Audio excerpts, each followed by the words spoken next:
This week, as I was working on this lesson on faith, I decided to take a little break and sit down and watch a little TV. I turned on Channel 2, Channel 22, I thought, which is Home Shopping Store. But by mistake, I got Channel 2. I don't know if you all watch Channel 2. It comes out of Columbus, Ohio. And on that station, there was a preacher. And he was good. He was giving a sermon on God's guarantee to fulfill your every need. I thought, gee, that sounds a lot like Lessons in Truth and Dr. Katie's guarantee that God will meet all our demands. So, I'm not real proud. I ran and got my pencil and paper so I could write things down. The preacher was quoting the Old Testament book of Ezekiel, chapter 47, verse 12. He said, in that passage, there is a promise, actually a guarantee, that once a proper seed is planted, a person would receive enough money to pay all their bills for 12 months. Cool, how cool is that? Well, later on he explained what the seed was. I know you all are much smarter than I am. To match that Ezekiel 47:12, all you had to do was send him $47.12. Better yet, send him $147.12. And if you want to stretch your faith, really send him $1,447.12. Then you'll get a huge return, enough to pay your mortgage, your car, anything you wanted for 12 whole months. Oh, brother, I said to myself, and I couldn't help it. I pulled out the Bible to see what it really was all about. And who was Ezekiel? Ezekiel was a prophet, and he predicted the destruction of Jerusalem, but that the restoration would happen later on. And the quote from Scripture tells how wonderful the life is going to be for the Hebrew people once the restoration takes place. Here's the quote. Along the banks of the river, on this side and that, will grow all kinds of trees used for food. Their leaves will not wither, and their fruit will not fail. They will bear fruit every month, because their water flows from the sanctuary. Their fruit will be for food, and their leaves will be for medicine. Those are beautiful words, I think. Not a word about a seed, not a word about sending money to that preacher, not a word about God paying all your bills for 12 months. So I enjoyed that. I smiled to myself and wondered how you would react if I gave you that sermon this morning. I'm not going to ever, but feel free to write that check for $47.12. No, our lesson today is Dr. H. Emily Katie's lesson on faith. And I want to ask you, do you know which is the most powerful spiritual power that we possess? I bet you don't know all of them, so I'm going to read them off for you. Faith, life, renunciation, zeal, order, will, understanding, imagination, power, love, wisdom, and strength. Which is the most important? Imagination. Wisdom. Faith. Faith. Love. Faith. Faith. Faith is the superpower. Faith is the first one listed. I thought you'd get that right away. But it is the superpower. The color for faith is blue. Well, why is faith so important? Because of the work that it does for us on this earth. This is the great yes power to God. This is our yes voice. Faith in the power, in our consciousness, is what actually brings spiritual ideas into manifestation. What we affirm with great faith will start moving from the invisible, whatever we want to bring into the visible. The idea of health can become a fact of good health. The idea of service can be moved into manifestation and become a good job, a fact of a good job. The idea of God's plenty can be made a fact of prosperity if that's what we're having faith in and praying about. All of these facts are brought into existence by the power of faith in God, and we call them answered prayer. Of all the faculties, I want you to know that this is the one that Jesus spoke of most often. Have faith, believe, Have trust. Faith is mentioned over 400 times in the Bible. I don't think it was mentioned in that quote about in Ezekiel. I'll have to go back and check. But over 400 times it's mentioned. Over and over and over again, Jesus emphasized this spiritual power. However, full faith doesn't come to us all at once.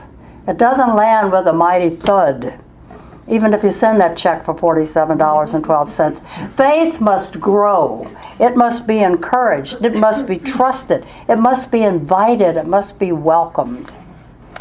Now, faith has been described in a lot of different ways. Actually, I think the best description comes from Hebrews 11-1. This is worthy of memorizing. Faith is the assurance of things hoped for, the conviction of things not seen. That really does describe it perfectly. Understood in this light, faith is a quality which gives us the ability to look past appearances. It gives us the ability to look past the appearance of lack or illness or difficulty and to fall back to that divine idea of perfection that we want to see manifested in our life and in our world. Faith enables us to look past.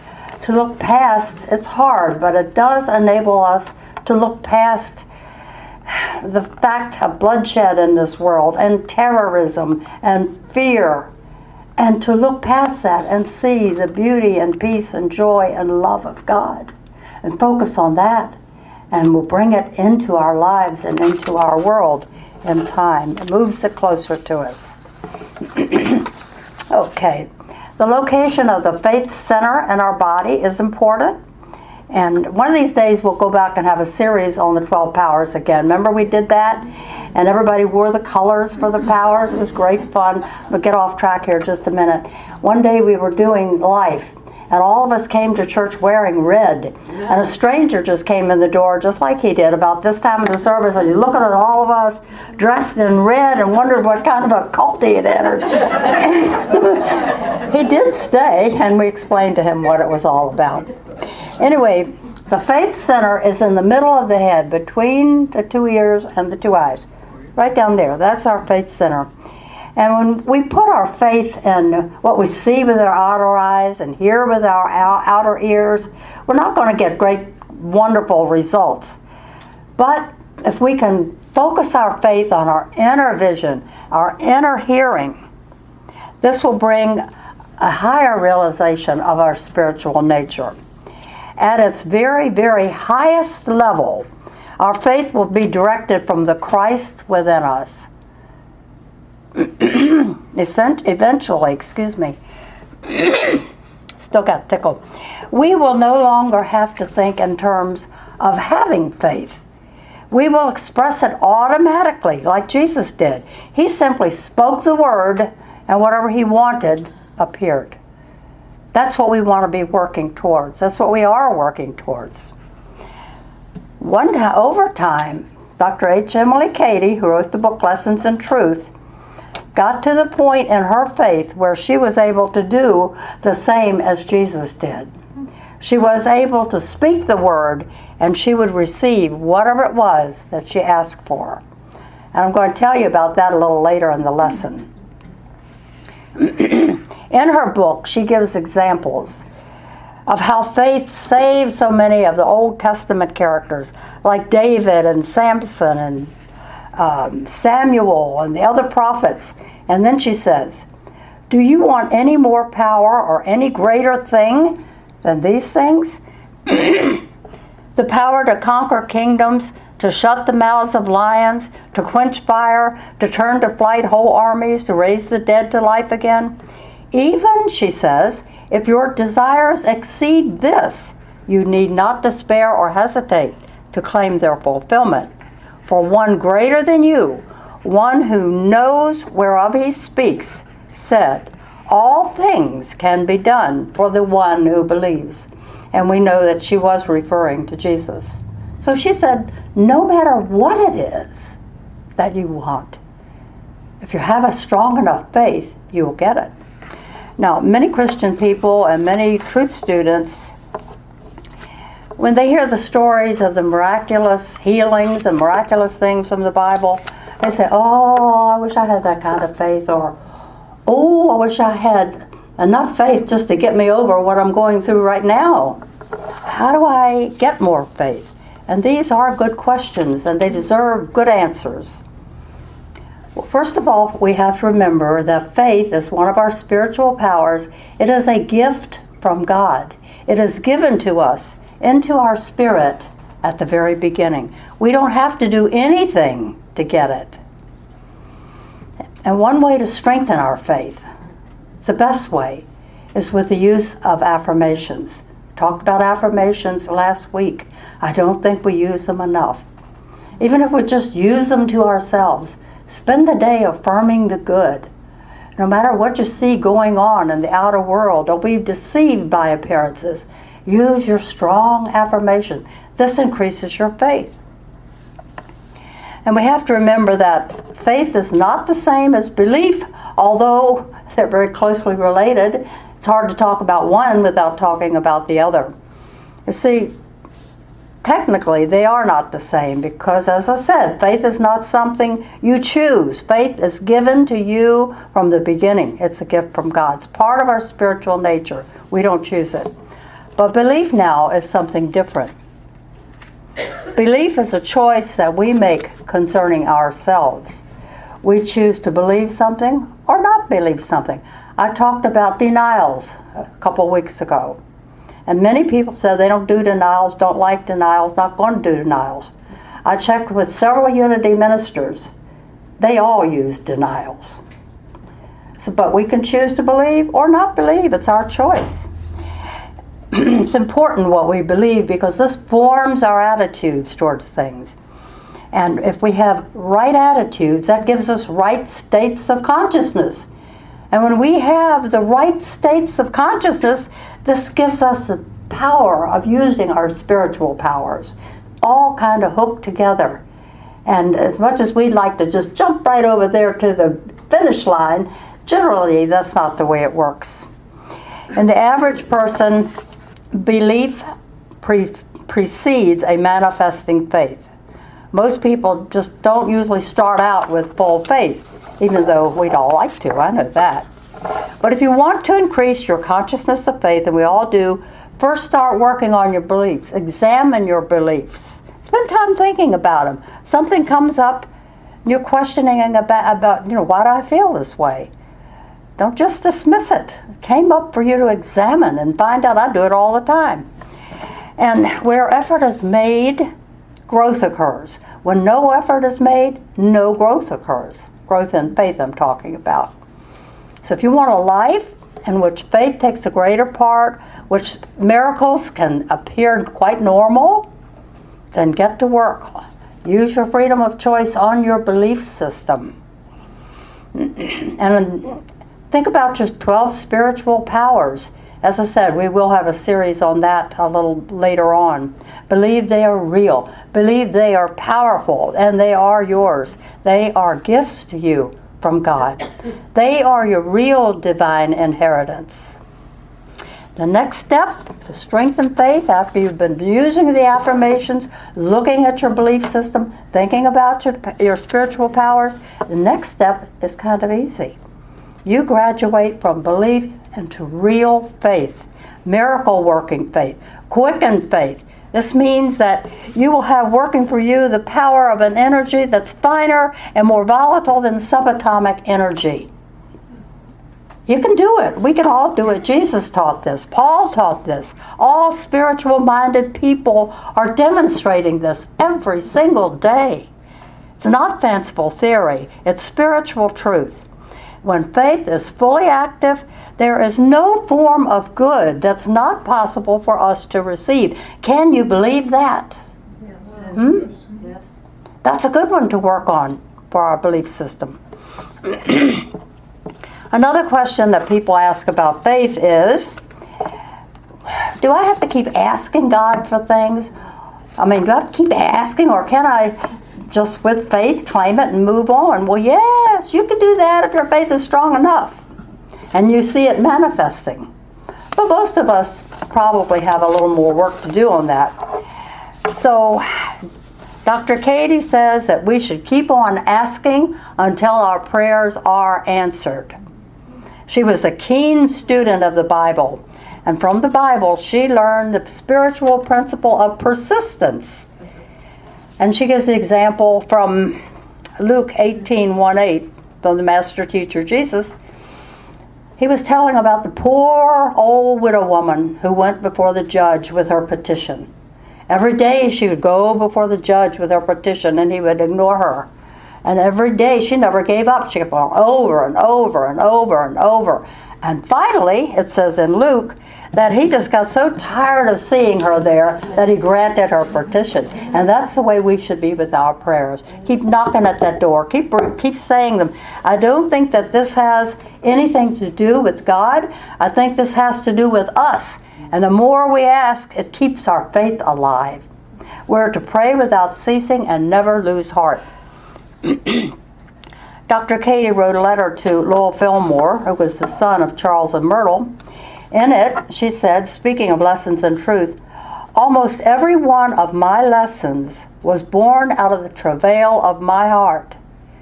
After I had spent weeks, months, years trying by affirmation, by claiming the promises of Jesus, otherwise faithfully using all the knowledge of truth that I had to secure deliverance for myself or for someone else. Think of it. She spent days, weeks, months praying about one single thing until her prayer was answered. And it always was. Here's an example that she gives in the book. It was to involve the healing of a young man who was an alcoholic. And every day she saw him just drinking himself to death. And every day she prayed and prayed and prayed. Days, hours, weeks, months, she prayed for this young man. And then finally, she reached the point where she felt she could just loose him and let him go. Turn him over to God. She knew in her heart, even though he was still drinking, that he was healed. She felt it. And she let him go.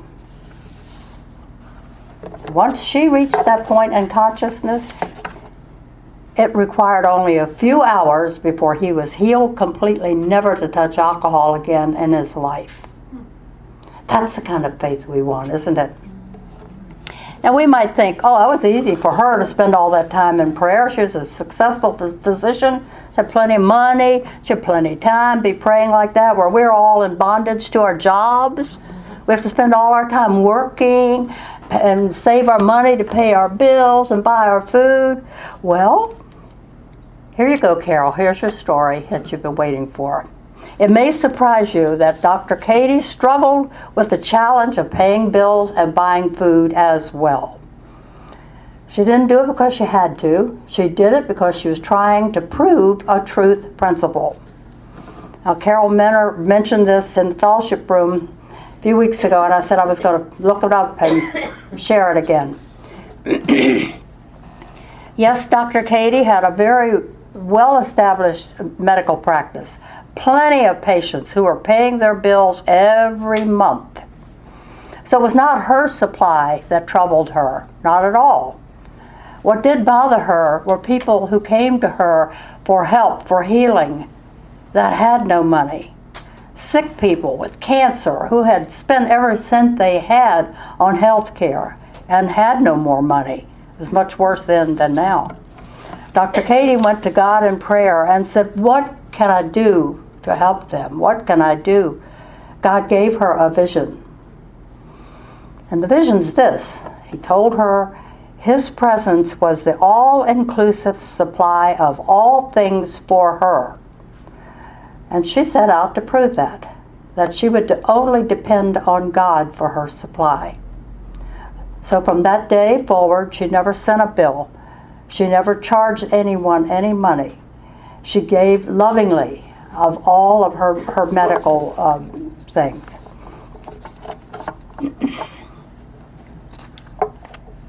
It was sort of like on a love offering basis, although most of the people didn't have any love offering to give. But she knew that she was practicing a spiritual principle. And she knew that if she was going to preach this, she had to practice it. So she did.